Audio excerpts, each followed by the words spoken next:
Madam ಇವತ್ತು ಬೆಂಬಲಿಗರು ಬಂದಿದ್ರು ಪ್ರತಿಭಟನೆ ಮಾಡಿದ್ರು, ಏನ್ ಹೇಳ್ತೀರಾ? ಮೊದಲನೇದಾಗಿ ಇವತ್ತು ವಿಶೇಷವಾಗಿ ಬೆಂಬಲಿಗರು ಬಂದಿದ್ದ ನನಗೆ ಗೊತ್ತಿಲ್ಲ.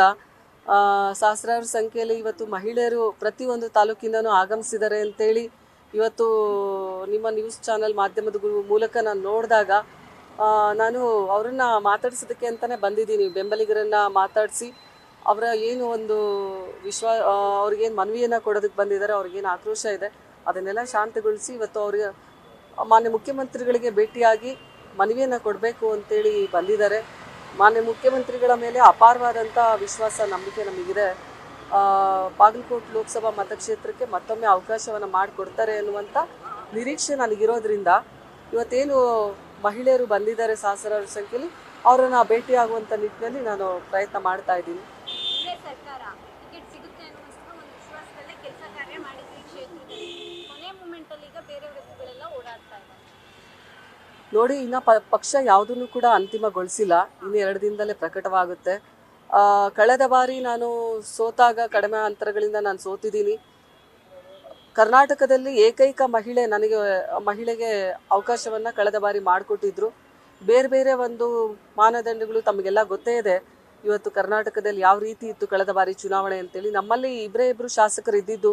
ಅಂಥ ಸಂದರ್ಭದಲ್ಲಿ ಇವತ್ತು ಚುನಾವಣೆಗೆ ನಿಂತಂಥವಳು, ಯಾರೂ ಕೂಡ ಬೇಡ ಅಂದಾಗ ನಾನು ಚುನಾವಣೆಗೆ ನಿಂತಂಥವಳು. ಇವತ್ತು ನಮ್ಮಲ್ಲಿ 5 ಜನ ಶಾಸಕರಿದ್ದಾರೆ, ನಮ್ಮದೇ ಸರ್ಕಾರ ಇದೆ. ಮತ್ತೊಮ್ಮೆ ನನಗೆ ಅವಕಾಶವನ್ನು ಮಾಡಿಕೊಡಿ. ಜಿಲ್ಲೆಯಲ್ಲಿ 5 ವರ್ಷದಿಂದ ನಾನು ಕೆಲಸ ಮಾಡ್ತಾ ಇದ್ದೀನಿ. ಎಲ್ಲೂ ಕೂಡ ನಾನು ಅಸೆಂಬ್ಲಿಗಾಗಿರ್ಬೋದು, MLCಗಾಗಿರ್ಬೋದು, ನಿಗಮ ಮಂಡಳಿಗಾಗಿರ್ಬೋದು ಯಾವುದಕ್ಕೂ ಕೂಡ ನಾನು ಕೇಳಿಲ್ಲ ಅವಕಾಶಗಳನ್ನು. ಜಿಲ್ಲೆಯಲ್ಲಿ ಸೋತಾಗಿಂದನೂ ಕೂಡ ನಾನು ಜನರ ಆಸೆ, ನನ್ನನ್ನು ಸಂಸದಳಾಗಿ ನೋಡಬೇಕು ಅನ್ನುವಂಥದ್ದು ಬಾಗಲಕೋಟೆ ಜನರ ಆಸೆ ಆಗಿದೆ. ಆ ಒಂದು ನಿಟ್ಟಿನಲ್ಲಿ ಇವತ್ತು ಅದೇ ಒಂದು ನಾನು ಗುರಿಯನ್ನು ಇಟ್ಕೊಂಡು ಸೋತಾಗಿಂದನೂ 5 ವರ್ಷ ನಾನು ಮನೇಲಿ ಕೂತಿಲ್ಲ.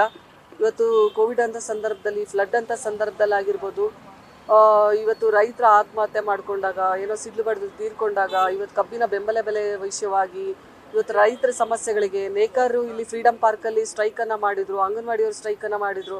ಇವೆಲ್ಲ ಅಂಥ ಸಂದರ್ಭದಲ್ಲಿ ನಮ್ಮ ಜಿಲ್ಲೆಯ ಒಬ್ಬ ಪ್ರತಿನಿಧಿಯಾಗಿ ನಾನು ಅವರ ಜೊತೆಗೆ ಅವರ ಕಷ್ಟ ಸುಖದಲ್ಲಿ ಜಿಲ್ಲೆಯ ಮನೆಮಗಳಾಗಿ ನಾನು ಇವತ್ತು ಕೆಲಸ ಮಾಡಿರೋದ್ರಿಂದ ಸಂಪೂರ್ಣವಾಗಿ ಜಿಲ್ಲೆಯ ಜನರು ಇವತ್ತು ಮತ್ತೊಮ್ಮೆ ನಾನು ಚುನಾವಣೆಗೆ ನಿಂದಿರಬೇಕು ಅನ್ನುವಂಥದ್ದು ನನ್ನ ಜಿಲ್ಲೆಯ ಜನರ ಆಸೆ ಆಗಿರೋದ್ರಿಂದ ಮತ್ತೊಮ್ಮೆ ಅವಕಾಶ ಮಾಡಿಕೊಡಿ ಅಂತೇಳಿ ನಾನು ಸ್ಥಳೀಯ ಶಾಸಕರಲ್ಲಿ ಹಾಗೂ ನಮ್ಮ ರಾಜ್ಯದ ನಾಯಕರಲ್ಲಿ ಹಾಗೂ ಹೈಕಮಾಂಡ್ನಲ್ಲಿ ನಾನು ಮನವಿಯನ್ನು ಮಾಡಿಕೊಂಡಿದ್ದೀನಿ.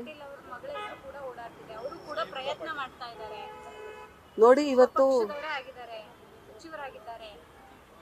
ಇವತ್ತು ಯಾವ ಮಾನದಂಡದ ಮೇಲೆ ಅವರು ಪ್ರಯತ್ನ ಮಾಡ್ತಾ ಇದ್ದಾರೆ ಗೊತ್ತಿಲ್ಲ. ನಮ್ಮ ಜಿಲ್ಲೆಯಲ್ಲೇ ನಾವು ಆಕಾಂಕ್ಷಿಗಳು ಇರುವಾಗ ಇವತ್ತು ಅದೇ ಒಂದು ಸಮುದಾಯದ ಹೆಣ್ಮಗಳು, ನಾನು ಪಂಚಮಸಾಲಿ ಸಮುದಾಯದ ಹೆಣ್ಮಗಳು 2A ಹೋರಾಟದಲ್ಲೂ ಕೂಡ ಸಾಕಷ್ಟು ಮುಂಚೂಣಿಯನ್ನು ಇಟ್ಕೊಂಡಂಥವ್ರು, ಒಂದು ಸಮುದಾಯವನ್ನು ನಾವು ರೆಪ್ರೆಸೆಂಟ್ ಮಾಡಿದಂಥವ್ರು.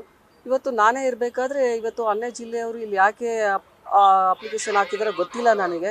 ಅದು ನೀವು ಅವ್ರಿಗೇನೆ ಕೇಳಿ ತಿಳ್ಕೊಬೇಕು. ಜಿಲ್ಲೆಯಲ್ಲಿ ಅದೇ ಸಮುದಾಯದ ಹೆಣ್ಮಗಳಿದ್ದಾಗ ಯಾಕೆ ಹಾಕಿದ್ದಾರೆ ಅಂತೇಳಿ.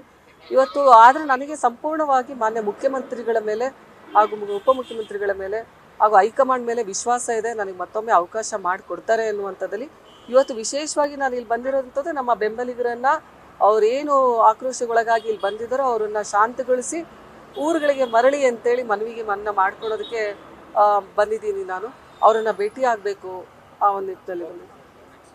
ಧನ್ಯವಾದಗಳು. ನ್ಯೂಸ್ ಫಸ್ಟ್, ನಿರ್ಭೀತಿಯಿಂದ ನಿಮ್ಮ ಪರವಾಗಿ.